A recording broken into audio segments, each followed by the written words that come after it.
Just letting you know it's To speak louder and make the jokes funnier.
We're just continuing my opening this morning, and just to give everybody a brief idea of estimates, I estimate, and lawyers are notoriously bad at this, but I estimate an hour and a half or 2 hours is still left in my opening. Your Honour, yesterday I showed a chart that investigating police prepared to assist Your Honour to understand the time that Kumanjayi spent in custody. And there's another visual representation of that chart.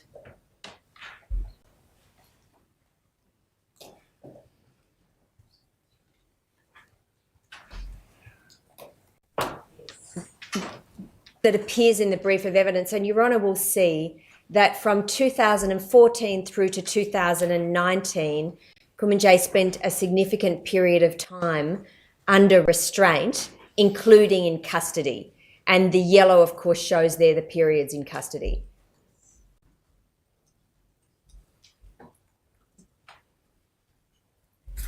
Your Honour, that custody for Kumanjayi, up until the time when he was 18, so 2014 through to 2018, was spent in Dondale Juvenile Detention Centre and in the Juvenile Detention Centre in Alice Springs.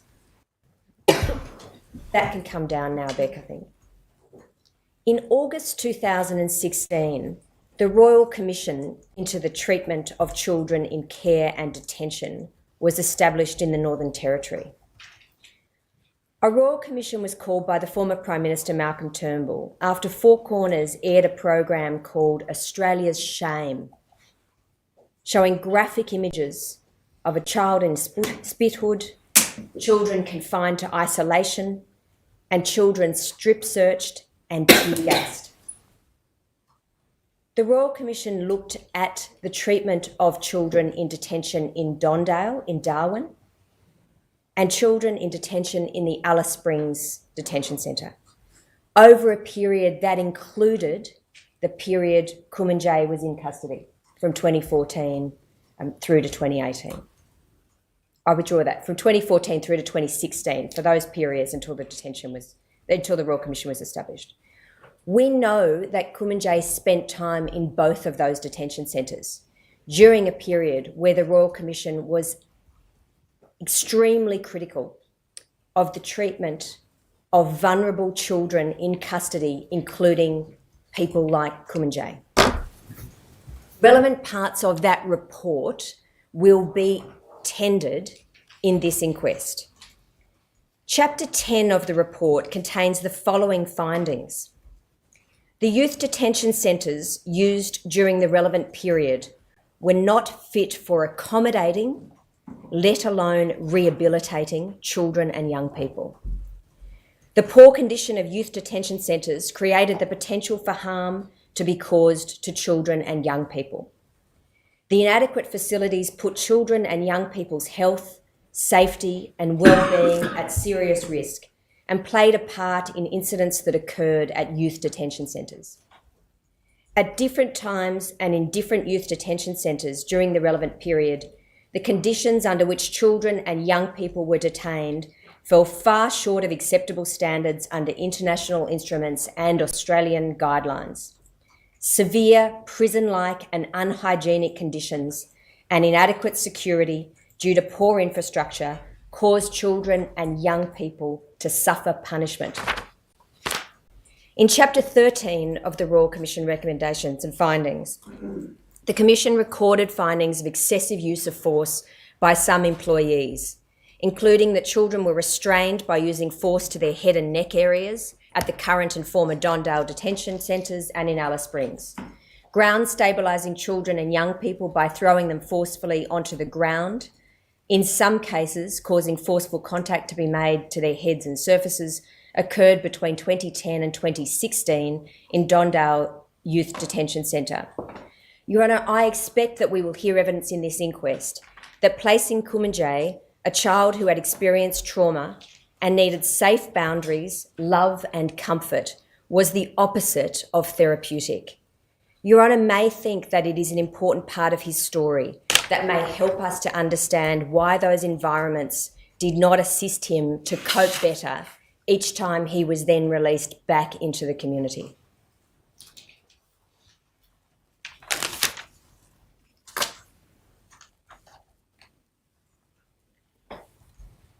When community members tell us yesterday, Your Honour, that they feel that Kumanjayi was demonised after his tragic death, it may be helpful for this court to remember the way that he was treated by the state at different times and the ways in which we can learn from that and try to do better.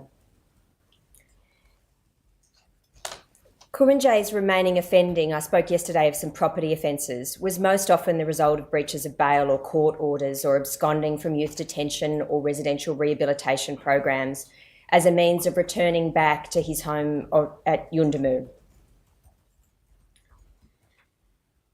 Around February 2016, Kumanjayi commenced a relationship with his partner Rakisha when they were both visiting Alice Springs, I expect Your Honour to hear. Sometime in April 2016, both Kumanjayi and Rakisha returned to Yuendumu, and Rakisha was living with her grandparents at House 577, and Kumanjayi moved between different houses in Yuendumu. Your Honour, I expect that you will hear evidence that Kumanjayi and Rakisha were in love. That doesn't mean the relationship was easy, and it doesn't mean it was always healthy.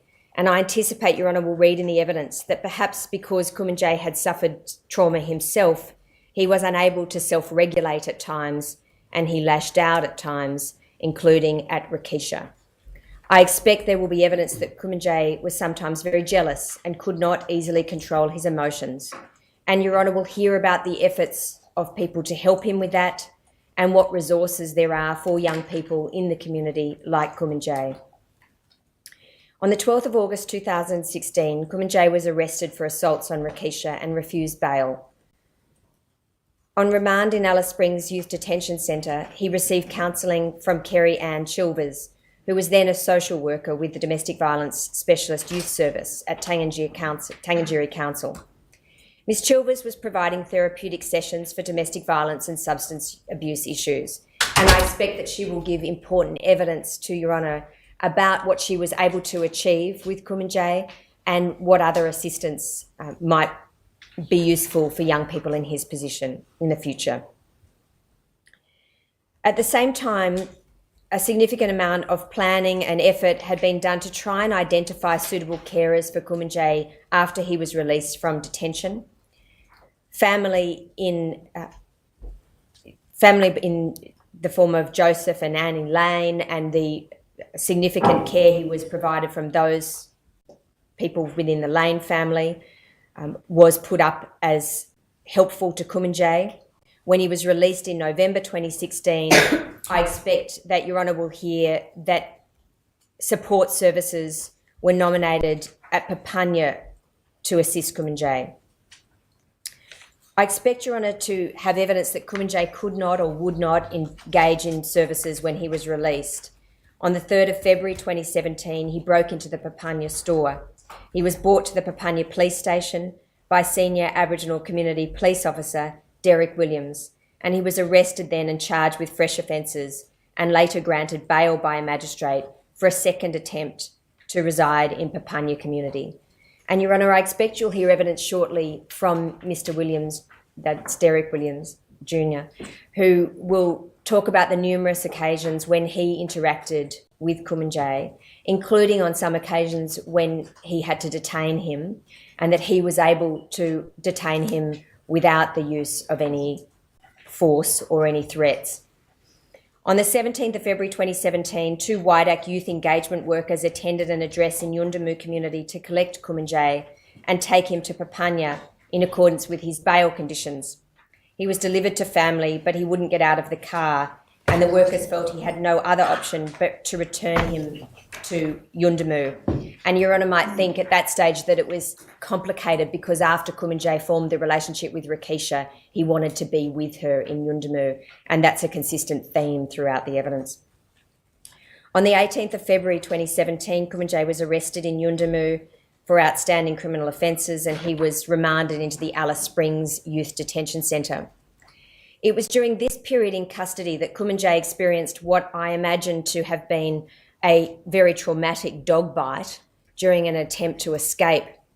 On the 6th of March 2017, when he was 16 years old, he and 2 other young people broke through the air conditioning units and out onto the roof of the detention centre before going over the fence. Police were called and used a dog to track the young people some kilometres away to the bush.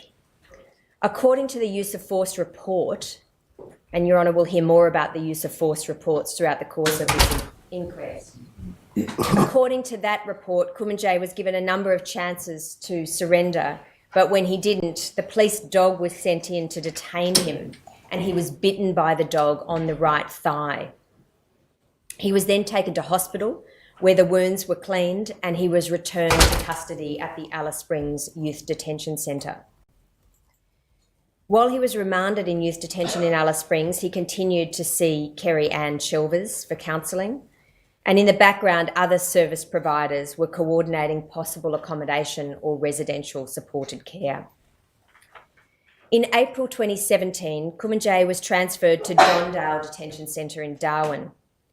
And I expect Your Honour will learn that around that time, there were significant efforts made by Ms Chilvers to return Kumanjayi to what's known as the SevGen program in Queensland, and I'll speak more about that shortly, or alternatively to secure his admission into CAPS or a similar intervention program for substance abuse therapies. However, that did not eventuate in 2017, and he was released to Yundamu. On the 10th of April 2018, Kumanjayi and Rakisha were accepted into what is known as the Family Safety Framework, or the FSF. While Your Honour would be very familiar with that program as a result of your experiences as a serving judge in the youth court, others listening may not be, in the adult court. The Family Safety Framework is a multi-agency approach to high-risk domestic violence offenders and victims who are likely to experience risk of harm. The meeting is chaired by Northern Territory Police and includes stakeholders like health, education, Territory families, the Women's Centre, Territory Housing and WIDAC. All the agencies are expected to share information and engage and provide support when required. While Kumanjayi and Rakisha remained on the Family Safety Framework, they both received some multi-agency case planning interventions. And I anticipate that Your Honour will hear from the Northern Territory Police about what that involved, what was effective, what was not effective, and whether more could be done to bolster that program to assist young people like Kumanjayi and Rakisha. On the 10th of May 2018, Kumanjayi was arrested at House 577 in Yundamu for a number of outstanding offences, and he was remanded to Alice Springs Youth Detention Centre. A Youth Outreach Re-Engagement Officer, known as a YORIO, conducted a bail assessment report for the Youth Justice Court on the 18th of May 2018. Kumanjayi remained, I withdraw that. The Yorio recommended bail with a number of conditions, including that Kumanjayi live with Leanne at Walpuri Camp in Alice Springs. Your Honour will have evidence that Leanne said she was very happy to care for him again and he was welcome to come and stay with her. On the 18th of May, Kumanjayi was granted conditional bail, but within a few days he returned to Yuendumu to resume his relationship with Rakisha, and unfortunately that breached the bail agreement. That led to Kumanjayi being arrested at House 577 on the 31st of May 2018, and again he was remanded in the Alice Springs Youth Detention Centre. Later he explained to workers that he had to go back to Yuendumu because he was missing Rakisha. I expect Your Honour will receive information that while in detention, he continued to receive regular support from the Yorio and from Kerry-Ann Chilvers, who was by that time, we're now in 2018, a community psychologist with the Remote Alcohol and Drug Workforce Program. And she was trying to work with him to address his issues with cannabis abuse. She also provided trauma-sensitive therapy, and Your Honour will hear what I anticipate to be very significant evidence from her in that regard. In the late evening on the 15th of July 2018, Kumanjayi escaped from Alice Springs Youth Detention Centre with another young person, and the next day he was located at Walpuri Camp and arrested by police. On the 2nd of October 2018, Kumanjayi was sentenced in the Alice Springs Youth Court by a judge. He received a 9-month detention order commencing the 23rd of May 2018, but it was suspended immediately on him entering a good behaviour bond with conditions that were set out in the pre-sentence report. The judge told Kumanjayi this: "I'm going to impose a sentence so you don't transition from detention into jail. This will be the chance to get out today and go to DASA, the Drug and Alcohol Service, and hopefully learn how to control yourself, and then someone will work out there where you will best stay after you get out of DASA. That might be the big thing that needs to be worked out, where you're best able to live and hopefully to do meaningful activities and stay out of trouble. Otherwise, I am concerned for the future." I'm setting that out now, Your Honour, because I anticipate submitting to Your Honour that there were attempts to assist Kumanjayi, but that a significant learning from his case is that some of those attempts were more successful than others, and I'll come to some reasons throughout the course of this inquest as to why that was. But also that when you have a young person who has been traumatised in the way Kumanjayi was, and then is subject to re-traumatisation at different times, including likely in youth detention centres, and likely during that arrest with the dog, that there are very significant intensive efforts, long-term, that need to be made if we are to be serious about assisting young people in his position.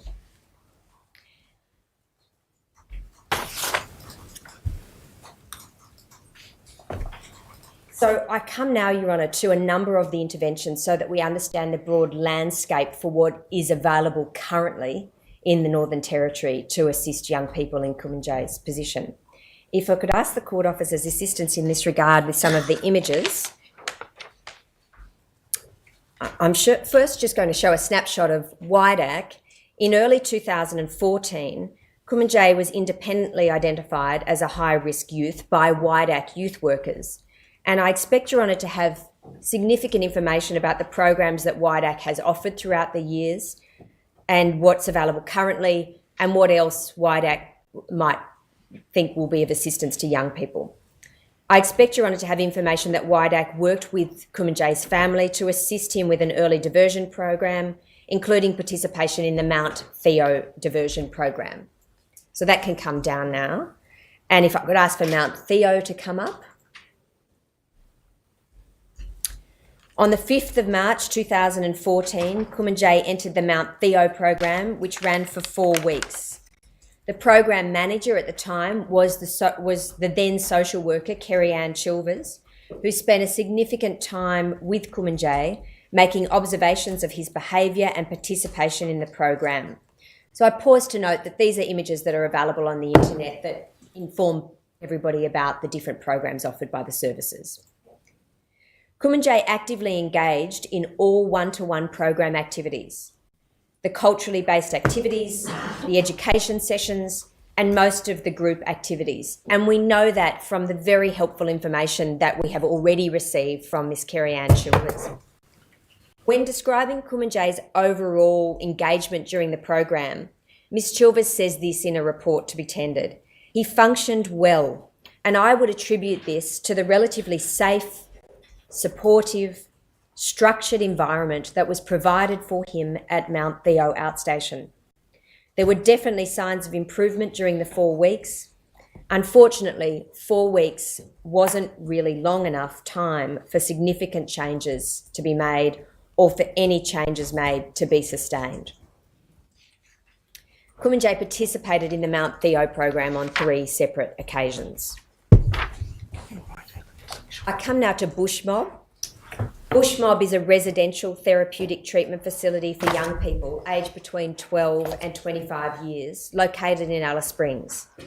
The program generally runs for 4 months and includes safe accommodation, life skills development, a comprehensive relapse prevention program with individual and group counselling and coping skills. And the website tells us there are other opportunities like large animal exposure or adventure therapy, bush skills, art, music and sports. Cultural activities are interwoven through the program, and there's daily interaction with Indigenous staff. There's mechanisms for family engagements. Again, the website tells us that Bushmob works closely with wider care teams, including referrers like Territory Families or caseworkers. Kumanjayi again participated in Bushmob on 3 separate occasions in 2014. So this is early on in the efforts to try and assist Kumanjayi in terms of outside service providers. So I understand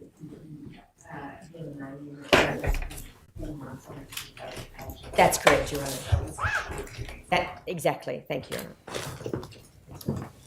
In contrast then, I'll put up SevGen, which is the next one, and hopefully we'll have more information about this program. SevGen is an alternative education program for Aboriginal young people that was developed by Terry Waller.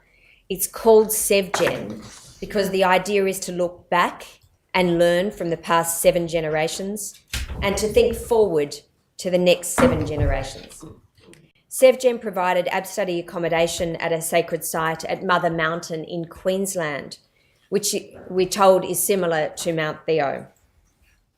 The participants at SevGen are provided with strong cultural education and support from local elders. They're provided with some school support and weekend support, and it's described as an alternative education style that encourages individuals to discover their passions and gifts in a loving and supported environment. In 2015, when Kumanjayi went to SevGen, Ms. Chilvers was then a social worker for WIDAC, and she collaborated with Kumanjayi's family, with Naja and with Terry Waller to enrol Kumanjayi in the SevGen program in Brisbane.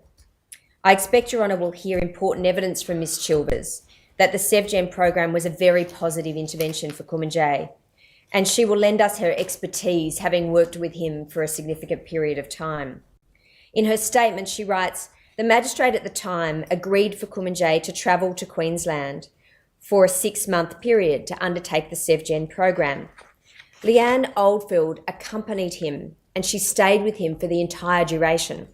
Over this 6-month period, within the context of a safe, structured, culturally supportive and loving environment, he once again thrived, and there were no issues whatsoever with either his behaviour or the law during this time.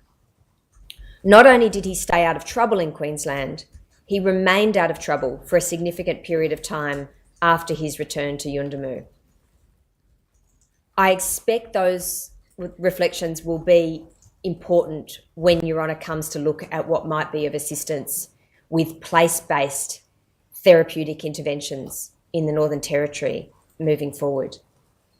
Your Honour will note that SevGen is a 6-month program. It was structured and long-term intervention, and importantly, family was close by because Leanne was able to stay with Kumanjayi for the full 6-month period. And that appears to have had a very significant positive impact on Kumanjayi. I expect, Your Honour, and it's obvious from what I've already said, that to submit that there are limited options for that kind of intervention in the Northern Territory, and that might be an issue that Your Honour considers when it comes to recommendations. And we don't have to reinvent the wheel entirely, because Your Honour will be able to draw from the conclusions of the Royal Commission into the treatment of children in care and detention that was held in the Northern Territory in 2016. We'll be able to look at the recommendations made in that Royal Commission. We'll be able to determine if those recommendations have been implemented, if not, whether or not there are recommendations that are relevant to Your Honour. Kumanjayi returned to Sevgen on a second occasion with Leanne, but by this time he'd already commenced the relationship with Rakisha. And in the absence of Rakisha being there, he wasn't able to stay and complete that program, and he didn't last longer than a couple of weeks on the second time he went back. Can I come now then to DASA? On the 2nd of October 2018, so I'm jumping forward several years, Kumanjayi was released from adult custody on a conditional suspended sentence.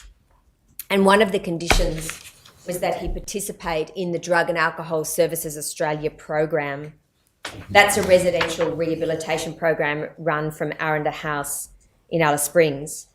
Kumanjayi was reported to be engaged with the programs and events offered by DASA. And for a time, he was regularly attending the social and emotional wellbeing sessions. Initially, he settled in well, he made friendships, and Your Honour will have evidence that he was accessing the YMCA for physical activities.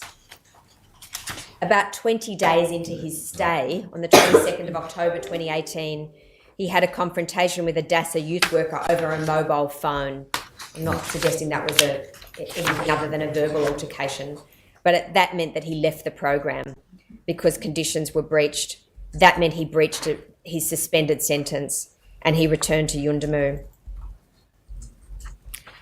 Finally, with respect to support programs, could I just ask Beck for the CARPU photos? CARPU is the Central Australian Aboriginal Alcohol Programs Unit. After Kumanjayi turned 18, he had his first experience with CARPU.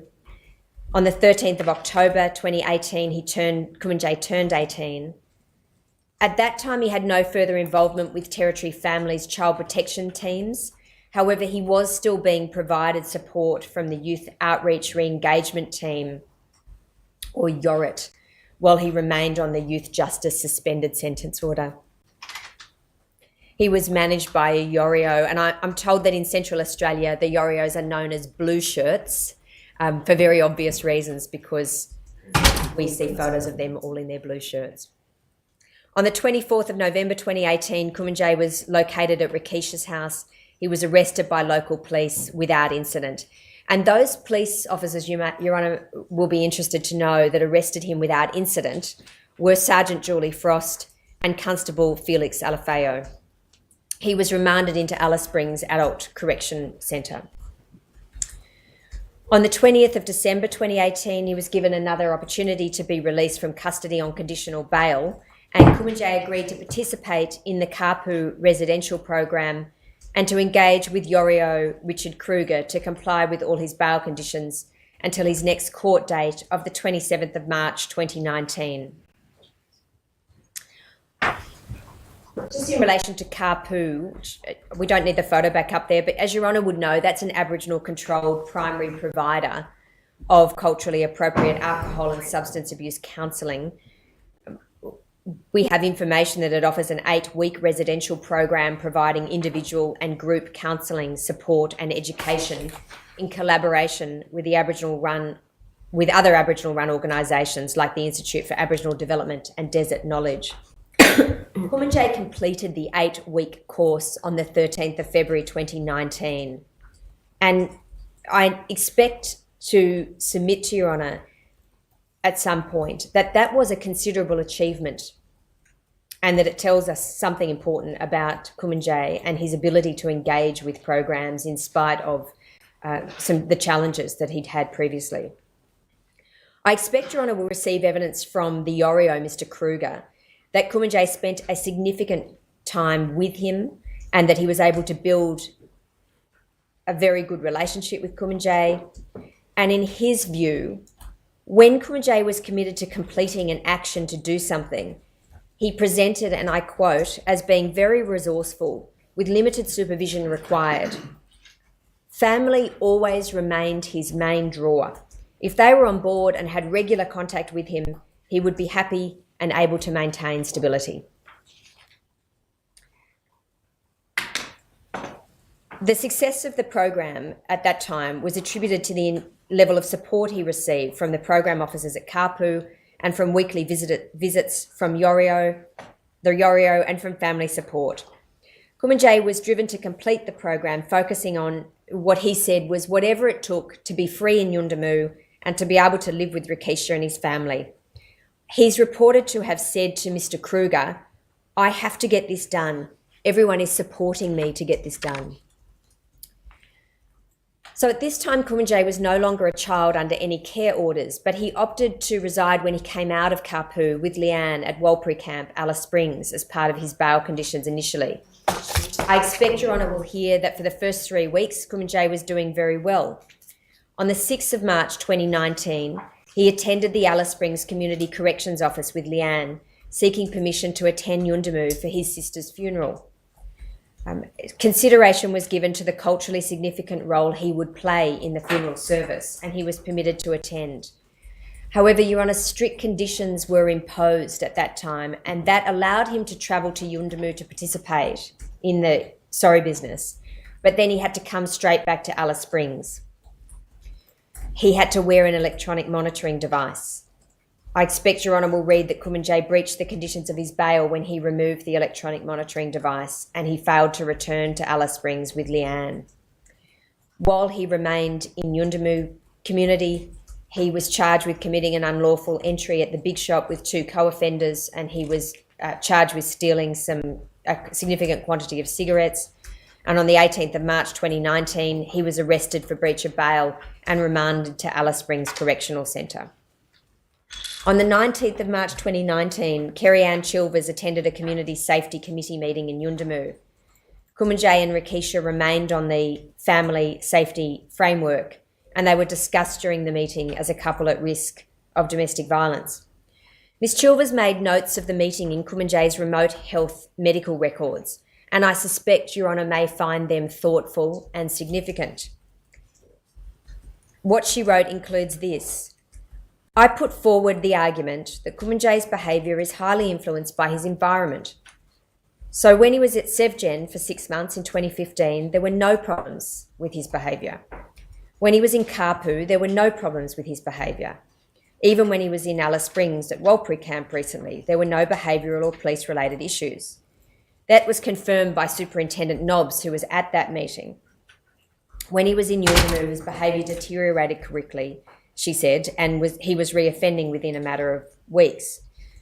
In the view of Ms. Chilvers, that presented a strong evidence towards the likelihood that Kumanjayi had FASD, that is fetal alcohol syndrome disorder, and that if he is not to, and I quote Ms. Chilvers, if he is not to spend the rest of his life in and out of jail, a FASD assessment needs to be undertaken and a safe, supportive plan put in place for Kumanjayi.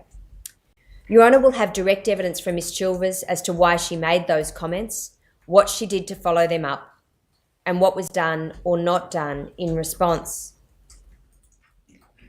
I pause to note this, Your Honour.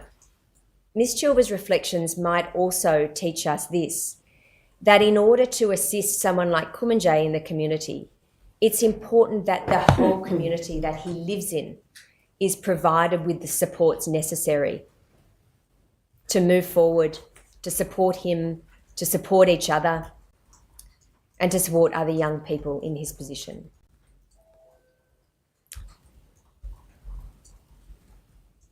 As Your Honour will discover, Mr. Kruger, the Yorio, provided a compliance report for Alice Springs Youth Justice Court on the 27th of March 2019. This was the last interaction that Territory Families Youth Engagement teams had with Kumanjayi because he had transitioned into the adult court system. Mr. Kruger recommended bail to Kapu at that stage. This is March 2019. And he wrote, Kumanjayi has shown great maturity in his current bail undertaking, completing the program at Kapu, reporting regularly as required, and taking considerable steps in planning for his future.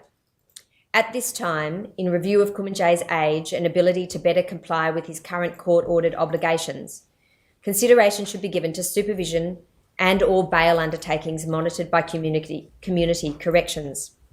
Considering his recent lapse resulting in a breach, Kumanjayi may benefit from reattending the program at Kapu.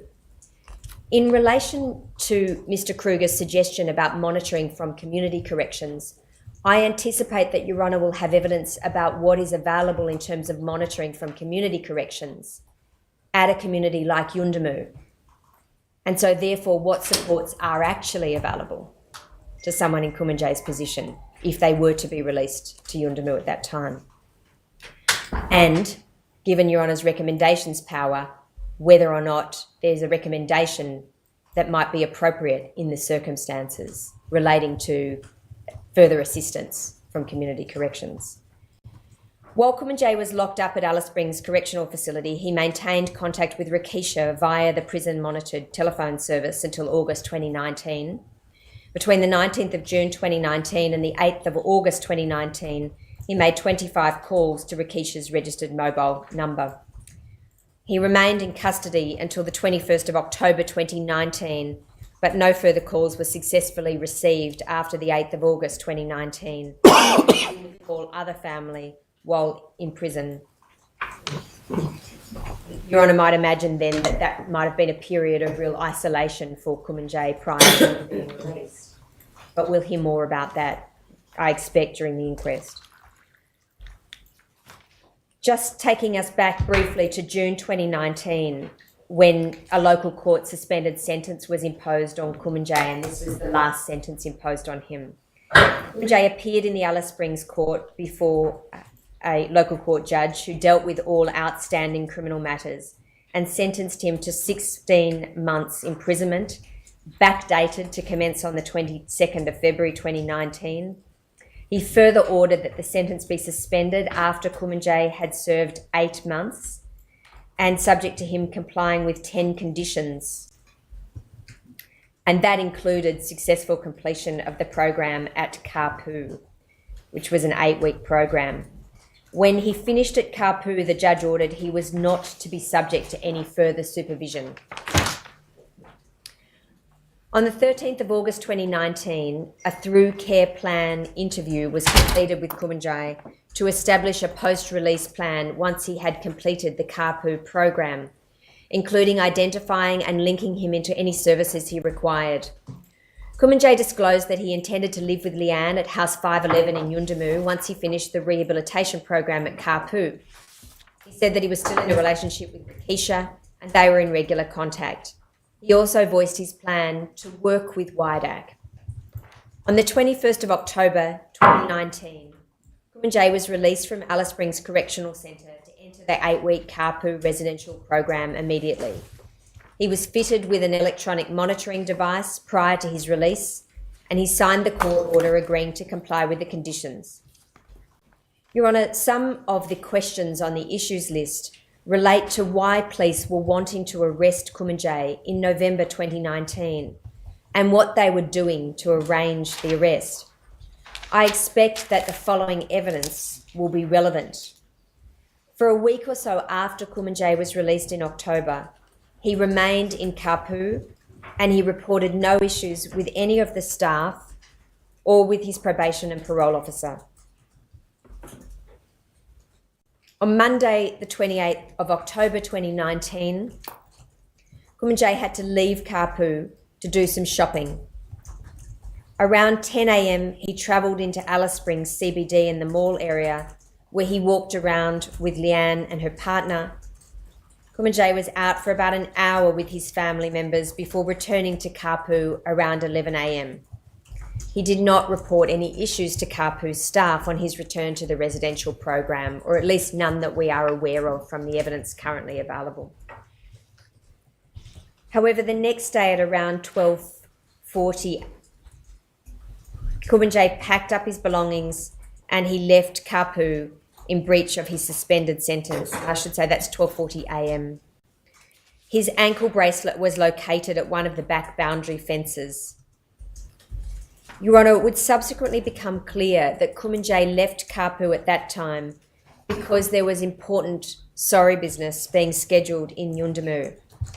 As Your Honour will hear, Kumanjayi's uncle had passed away and a funeral was being planned, and Kumanjayi very much wanted to be with his family. The breach of his suspended sentence was reported to NT Police immediately, and over the next few days, inquiries to locate Kumanjayi were made by General Duties police officers in both Alice Springs and Yundamu. At around 8 a.m. on Wednesday the 30th of October 2019, Sergeant Robert Kent and members of his patrol group attended the Walpri camp after information was relayed to them by Sergeant Frost at Yundamu, indicating that Kumanjayi may be there in Alice Springs. Your Honour will have evidence from Sergeant Kent and have information about what was planned in terms of a possible arrest on the 30th of October 2019. The Alice Springs Police did not locate Kumanjayi. On the 1st of November 2019, an email was sent to Alice Springs Police disseminating a local intelligence document which included that Kumanjayi was an arrest target because of the breach of suspended sentence and that he was potentially in a house in Walpri camp or in Yundamu. The same day, the 1st of November, Ms Chilvers received information from Leanne that Kumanjayi was at Walpri camp, and Ms Chilvers was asked by Leanne to come and help her to encourage Kumanjayi to go back to Kapu to resume his program. In the morning, Ms Chilvers met up with Leanne and her partner and Kumanjayi, and at the request of Leanne, Ms Chilvers contacted the Kapu program and spoke to staff about accepting him back into the program. I expect Your Honour will hear that she was advised by Kapu that a meeting would be held to decide if they could accept Kumanjayi back into the program. Ms Chilvers provided Kapu with Leanne's mobile number and asked them to call her back after the meeting to advise her of the outcome. It's not yet clear to your counsel assisting team whether or not Leanne did receive a call back from Kapu, and I anticipate having that information to Your Honour at some stage through the inquest.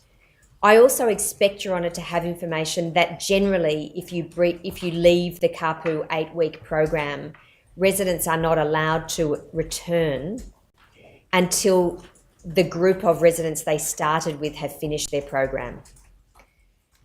But it is unclear whether or not exceptions can be made and whether or not a decision was made in this case and whether that is communicated. But we'll follow up further on that evidence, Your Honour. Sometime between the 1st and 6th of November 2019, by some unknown means, Kumanjayi returned to Yundamu. On Tuesday, the 5th of November 2019, a warrant of apprehension was issued for Kumanjayi in Alice Springs Local Court for breach of the order suspending the sentence.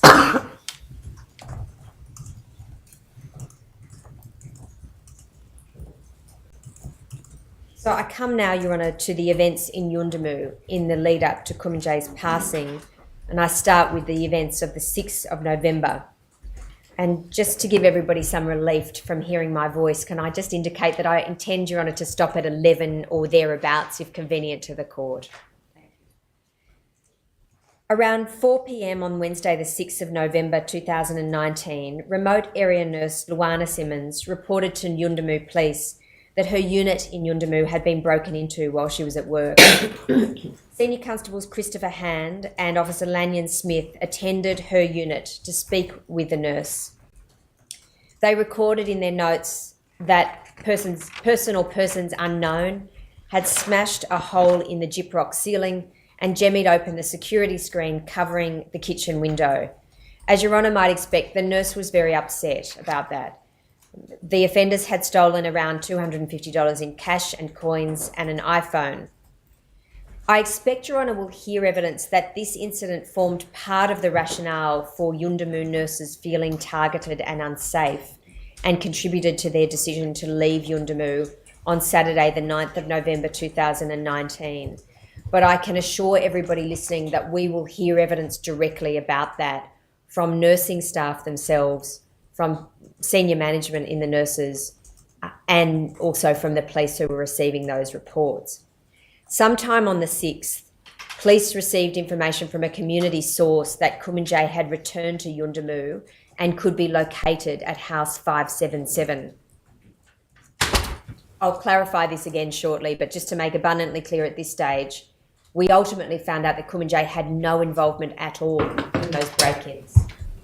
Around 6:25 p.m, Senior Constable Smith and Hand attended house 577 to arrest Kumanjayi on his warrant. They spoke to one resident there who told them that Kumanjayi was in the house. Both officers activated their body-worn cameras prior to entering the house. There were 6 people inside the house at that time, including Lottie, Isha and Kumanjayi. A number of others were outside.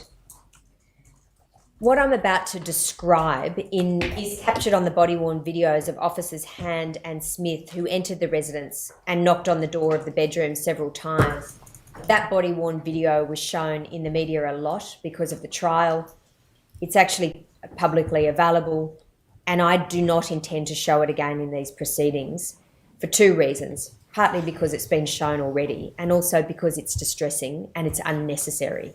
And I don't intend to do that to show any videos that are unnecessarily distressing to anybody.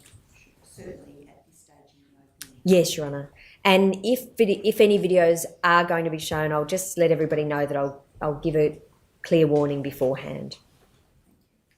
When the door was eventually opened by Rakisha after the officers knocked, the room was in darkness. Senior Constable Hand shone his torch in the room, and that revealed Kumanjayi lying on the bed. Senior Constable Smith knocked on the door and asked to speak to Kumanjayi and then moved forward slightly into the room. Kumanjayi got up from the bed and said that he wanted to talk to Lottie. Senior Constable Hand told him he could do that, but only after they put the handcuffs on him. During that time, as Your Honour knows from watching the body-worn video, Rakisha can be seen to put her arm across the doorway to block the police from entering the door. I expect Your Honour will then see in that evidence that Senior Constable Hand took her by the arm and moved her out of the doorway, and Rakisha then began to yell out about her arm.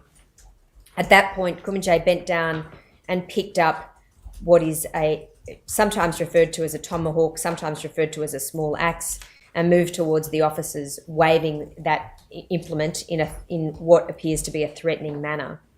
Both officers tactically retreated, and Kumanjayi continued to move out of the bedroom towards Senior Constable Hand, shaking the small axe. The officers backed up and can be heard on the video telling Kumanjayi that they are leaving. A few seconds later, Kumanjayi got close to the door of the house, dropped the axe, and ran off towards the bushland, and the police ran after him for a while. There can be no mistake that that was a violent and frightening incident, as the body-worn video demonstrates. It took police by surprise, and it gave them a split second to decide on the response. It gave, I think, everybody who was in the room a surprise, because that was not how they were used to seeing Kumanjayi respond. And Your Honour will see in the evidence that Lottie explained that to police afterwards, and when she told her husband Eddie what had happened.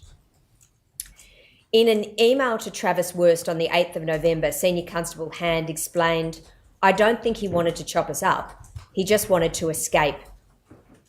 In his evidence at trial, that is the trial of Constable Rolfe, Senior Constable Hand said he had plenty of opportunity to assault us, and he didn't. He ran out of the house because he didn't want to be arrested. Also in the email of the 8th of November that Senior Constable Hand had sent to Officer Worst, he wrote, "No one was injured, and then that's the best result in my view." At trial, he expanded on that and gave evidence he wasn't injured, we weren't injured, no one in the house was injured. There are a lot of young kids in there, and we knew who Kumanjayi was, where he lived, and allowing him to run out of the house, we can formulate a plan later on to effect the arrest. Both officers Hand and Smith gave important reflections on policing in the course of their evidence. Senior Constable Hand said, "Working in remote communities can be quite challenging. Not only working there, but you live there. And if you need to arrest anybody or deal with somebody, you want to do it as..."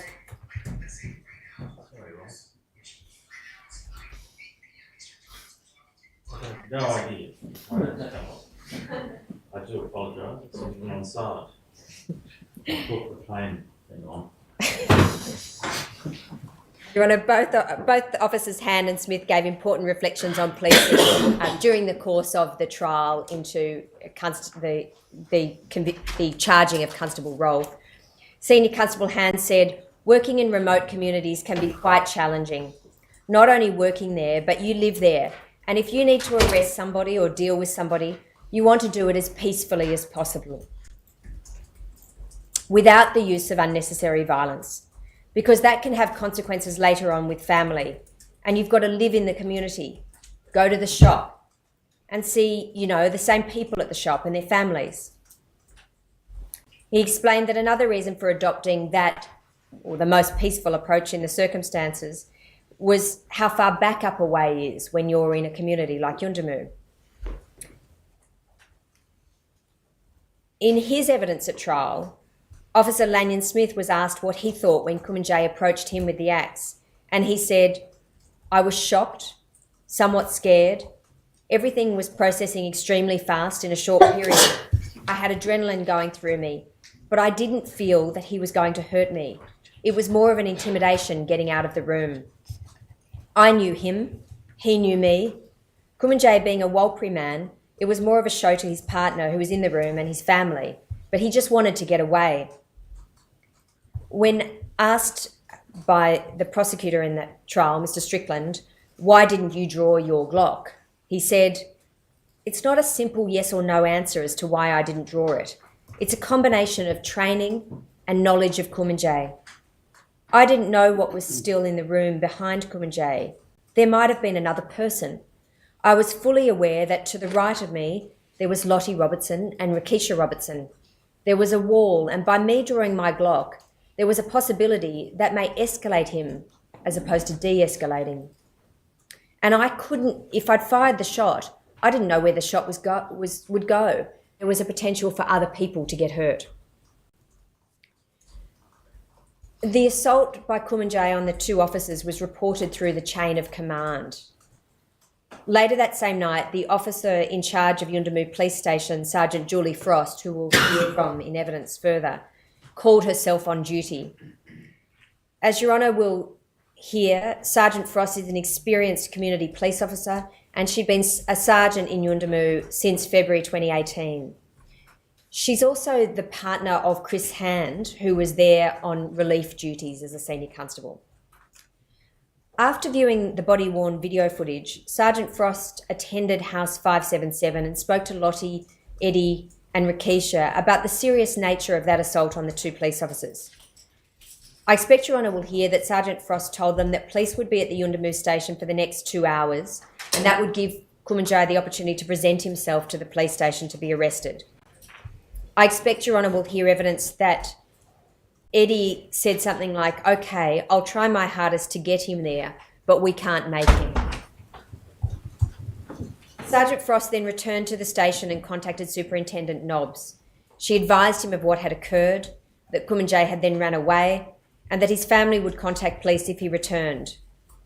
I expect Your Honour will have evidence that Superintendent Nobbs classified the matter then as a critical incident rather than a high-risk incident, and Your Honour may have some evidence as to what consequences, if any, flow from the classification of the incident at that stage.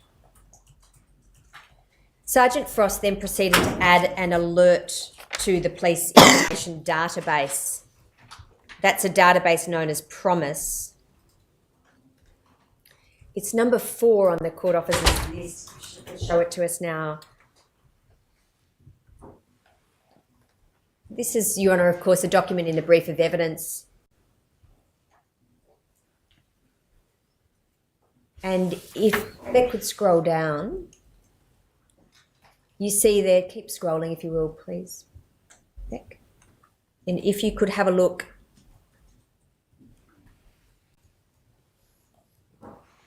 there you'll see various alerts added, and there's an alert added by Sergeant Frost, 6th November 2019. 2 alerts: can be arrested, assault police, and may be violent towards police. So that was then available on the, that can come down now, Beck, thanks. That was then available on the electronic system for other officers who might then be involved in arresting Kumanjayi to understand the risk and, as Your Honour will hear, to enable them to plan for what the most appropriate arrest plan might be going forward. Kumanjayi was already at that stage listed as having a warrant for his arrest, as Your Honour knows, because that had been issued by the local court on the 5th of November, and the police had found out on the 1st of November, or the 30th of October, in fact, that he'd left Kapu. But the arrest was effectively upgraded after what had happened with the 2 police officers. That intelligence document was electronically distributed to all Alice Springs police patrol groups, who then endeavoured to locate outstanding warrants and offenders, and that included Kumanjayi. So it was in effect a direction to other police to locate him when their duties allowed. Kumanjayi returned to the house on the night of the 6th of November, but as Your Honour knows, he didn't hand himself in on that day. On Thursday, the 7th of November 2019, Senior Aboriginal Community Police Officer, Senior ACPO Derek Williams, told Sergeant Frost that there was a funeral scheduled for Friday for Kumanjayi's uncle, who was a member of the Brown family, and that there was an expectation that Kumanjayi would attend that funeral. Sergeant Frost and ACPO Williams then went to House 577, and I expect Your Honour will hear that they spoke to Lottie and Eddie to discuss a peaceful arrest resolution. And Your Honour will hear evidence about this from the officers there themselves, so I won't go into great detail. But I expect Your Honour will hear evidence that Sergeant Frost said something to the effect of, I'm going to allow Kumanjayi the liberty to go to the funeral tomorrow without us trying to get him in the next day or so. As soon as the funeral is over, he needs to come to the police station and present himself. I'm going to allow you the respect to do that. And Eddie agreed to send ACPO Williams a text message when Kumanjayi was at his house so that he could be detained after the funeral if he hadn't handed himself in after that time. But there was, as Your Honour will hear, a plan at that stage on the 7th of November that Kumanjayi would not be arrested at the funeral or beforehand, because that would be disrespectful. I anticipate that Your Honour will hear that during that conversation, Sergeant Frost did tell the family, by way of a warning, that if Kumanjayi didn't surrender himself, additional forces from Alice Springs would be called in to assist to apprehend him, and that would include the police dog unit. Later in the day, Sergeant Frost received a call from Superintendent Nobbs, and they had a conversation about plans at a local level to locate and arrest Kumanjayi. Sergeant Frost advised that they didn't know where Kumanjayi currently was, but from the members' perspective, there were no concerns about safety or Rakisha's well-being based on her interactions with Kumanjayi the night before. And the plan was that Eddie would try to bring Kumanjayi to the police station or SMS police as to his location if he returned to House 577. And the plan was that police would not actively pursue Kumanjayi until after the funeral. Superintendent Nobbs, I expect Your Honour will hear, endorsed the plan that Kumanjayi could remain in the community and attend the funeral. And he did so on the basis that it involved less force and provided him with an opportunity to surrender himself. On the evening of Thursday, the 7th of November 2019, Alice Springs Police received the updated alert and were aware of the outstanding warrant. I expect Your Honour to hear that they had some intel that Kumanjayi may be in Walpuri camp, and a patrol group headed by Police Sergeant Evan Kelly attended there to look for Kumanjayi. Constable Zachary Rolfe and Constable James Kirstenfeld were part of that police contingent. And I anticipate that Your Honour will hear evidence in this inquest from Constable Rolfe and from Constable Kirstenfeld as to what was planned for the arrest on that occasion and what information they had. I anticipate that Your Honour will hear from Sergeant Kelly. The police did not, once they got to Walbury Camp, did not have reasonable grounds to suspect that Kumanjayi was in any of the houses, and they left. On that same Thursday night, the 7th of November, at 8:46 p.m, Akpo Williams sent Sergeant Frost a text message informing her that the funeral had been delayed and it was rescheduled for Saturday the 9th of November 2019. On Friday the 8th of November, Sergeant Frost and Superintendent Nobbs had a phone conversation regarding the fact that Kumanjayi had not presented himself yet and no contact had been received from Eddie. They discussed whether he should be arrested at the funeral, but again decided that no attempt would be made to locate or arrest him in accordance with the agreement of family and the hope that he would surrender himself after the funeral.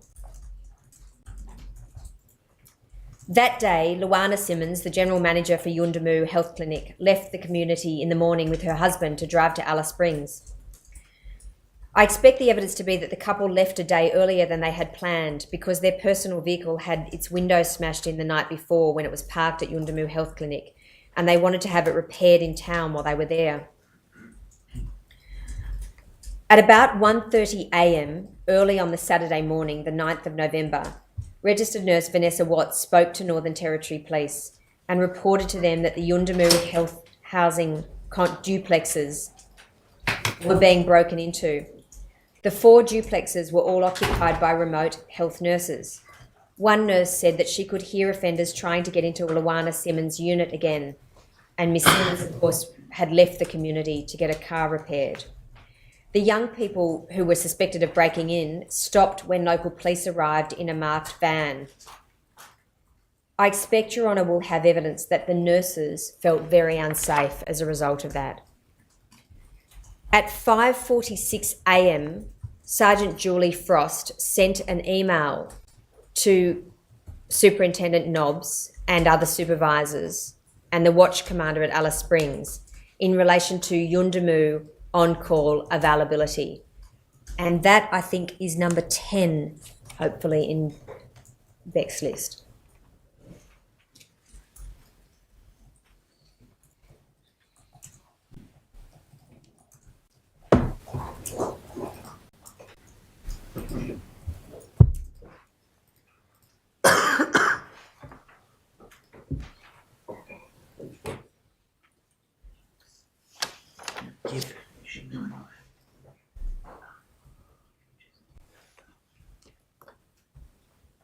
I think it's at 19, if you've got the brief, Beck, it's in the brief volume 19.56. Is that right, Paddy?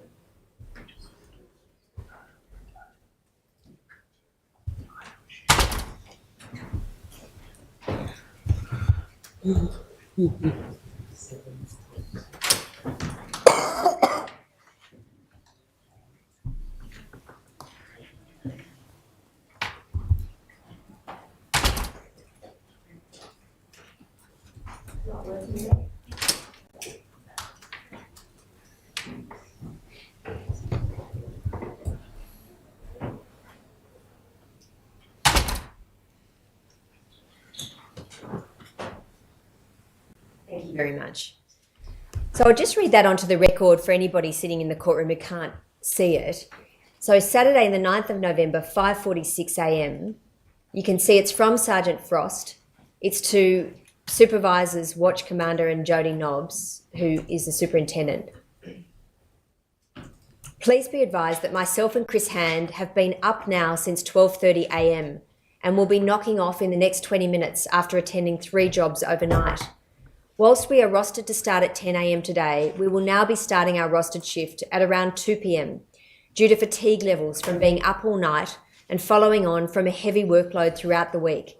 We ask that you do not contact us on the on-call phone other than for an emergency situation.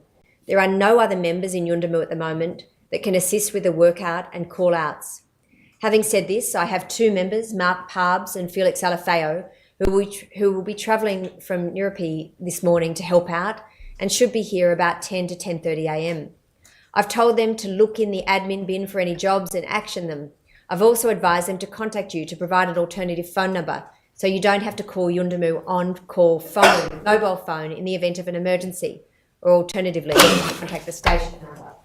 Harbs and LFAO will know to continue to look in the admin bin. Thank you, Sergeant Julie Frost.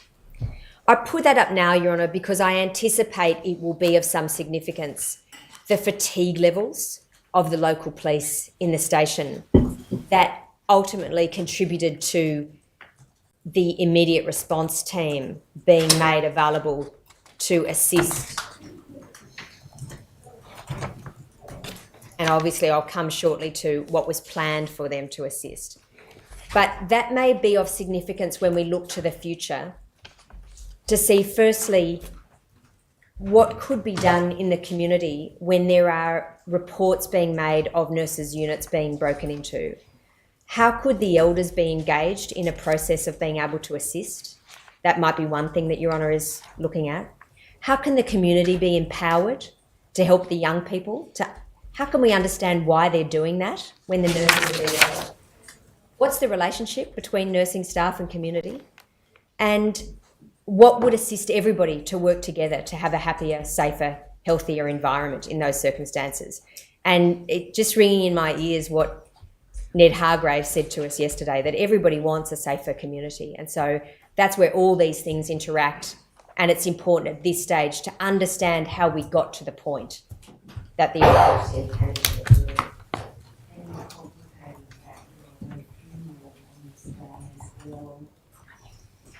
How it might be managed in normal circumstances and what occurs when there is a funeral. Yes, exactly. Yeah. And the levels of fatigue and the way in which they may impact on the reasoning of police officers on the ground who might do something normally and did something differently under these circumstances. Your Honour, the safety concerns of the nurses were reported to management at NT Health, and consequently a conference call was made around 9:30 a.m. between the remote area nurses stationed at Yundamu and the on-call executive manager Helen Gill from Alice Springs. And Your Honour will hear evidence during the course of the inquest from people in management at the time who can explain what, to Your Honour, and so the community can hear what the rationale was. The possibility of the nurses withdrawing from the community was considered at this time. And I expect Your Honour will hear that some of the nurses at the time were hesitant to leave the community, and they voiced their preference to stay because they were concerned about the community. Following that meeting, I expect Your Honour to hear that Helen Gill briefed David Reeve, the General Manager of Primary Healthcare for Central Australian Health Services, and Fiona Cameron, the Director of Nursing and Midwifery for Primary Healthcare, to try and work out the best course moving forward. Sergeant Julie Frost commenced her next shift at 11 a.m. that same morning, the 9th of November. Only a few minutes prior to arriving at work, she received a text message from Constable Mark Parbs, who was at Nirrupi Station, saying that the nurses had been given a direction by their management to prepare to leave Yundamu. I expect Your Honour will hear that Sergeant Frost was concerned about that. She phoned the on-call Yundamu Health Clinic mobile phone and spoke to a nurse who confirmed that all the nursing staff were withdrawing from community and were in the process of packing up and leaving in convoy to Alice Springs. So she came back on earlier than she previously planned, perhaps in response. Yes, Your Honour. And Sergeant Frost then queried the contingency plan. If anyone was she said, I expect Your Honour to read in the evidence, that if anyone was in Yundamu was sick or hurt, what would happen for them? How would the community be looked after? And she was told that Yulamu clinic staff would cover any medical emergencies for Yundamu from their community. And there was an expectation, she was told, that police would escort any medical call-outs over the weekend. Sergeant Frost explained that they did not have the capacity to provide security for health staff from the Yulamu clinic to attend all the call-outs in Yundamu. And I just paused to reflect on the levels of fatigue that she had already reported at that point in time. About 11:35am on Saturday the 9th of November, Sergeant Frost contacted Superintendent Nobbs and briefed him on the situation with the medical staff evacuating Yuendamu. Sergeant Frost asked that he deal with that nursing issue at a management level, and she provided him with the relevant contact numbers. I expect Your Honour will have evidence that during that conversation she again expressed her concern that the community would be left without any medical service, and that there was now an expectation by Yuendamu health staff that Yuendamu police would accompany them on future call-outs, but that they had insufficient police enabled to do that. I expect Your Honour will hear evidence that she also advised Superintendent Nobbs that local police resources were physically exhausted from having to deal with ongoing offending during the night hours, that they had not had many hours sleep over the last few nights, and she asked Superintendent Nobbs to provide more human resources, and he agreed to do so. And I will return to those important conversations after we have a break, if that is convenient to the court.